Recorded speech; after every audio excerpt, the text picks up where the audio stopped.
California reserves. For what purpose does the gentleman from Washington rise? Mr. Chairman, I rise to seek time in opposition. The gentleman is recognized for 5 minutes. I yield myself as much time as I may consume.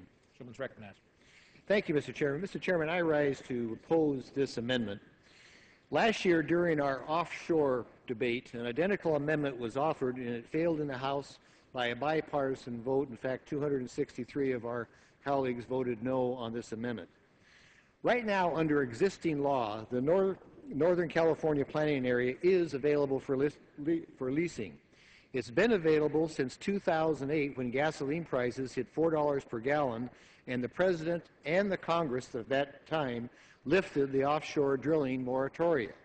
And I'll remind the House that in 2008, when gas prices were rising and the Democrats controlled the House, nothing was done regarding these $4 a gallon gasoline until after the session ended and the President entered his moratoria and the Congress entered that moratoria. So, going into 2009, there essentially was no moratoria that existed.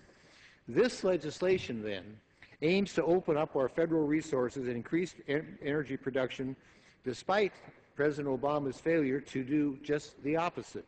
This amendment would simply block additional areas from energy production in the future.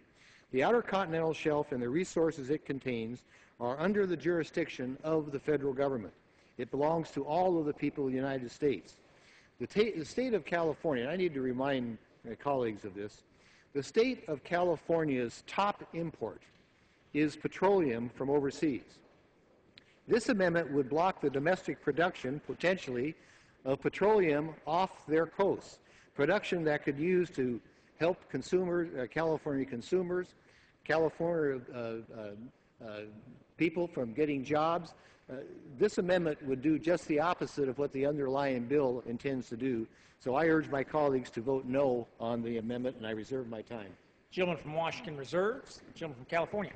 Thank you. I don't see how this is going to do anything to affect oil production or jobs if your own website says that there's little oil there and we wouldn't be drilling there. So you can't have it both ways. Either there's little oil there, we're not going to drill there, or you have something else up your sleeve. I want to point out that this area is an area that is historically prone to earthquakes, which would make any kind of drilling there extremely dangerous, and that it's one of 4 major upwellings in the entire world's oceans. This is a critical area to our marine life and the businesses that thrive because of it.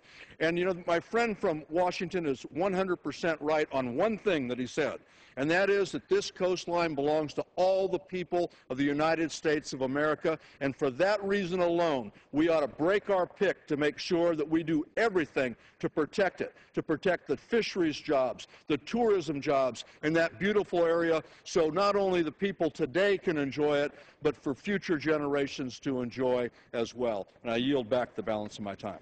Gentleman yields back. For purpose, the gentleman from Washington rises. I yield myself the balance of the time. Gentleman's recognized. I just want to tell my friend that going into 2009, there was no moratoria.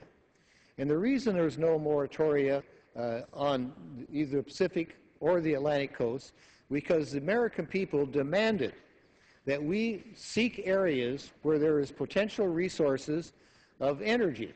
Why did they demand that of the of Congress? Because gas prices hit $4 a gallon, going and potentially going higher. We are now in that same situation again. And this underlying legislation, as I mentioned, because the gentleman rightfully said there may not be California, because this legislation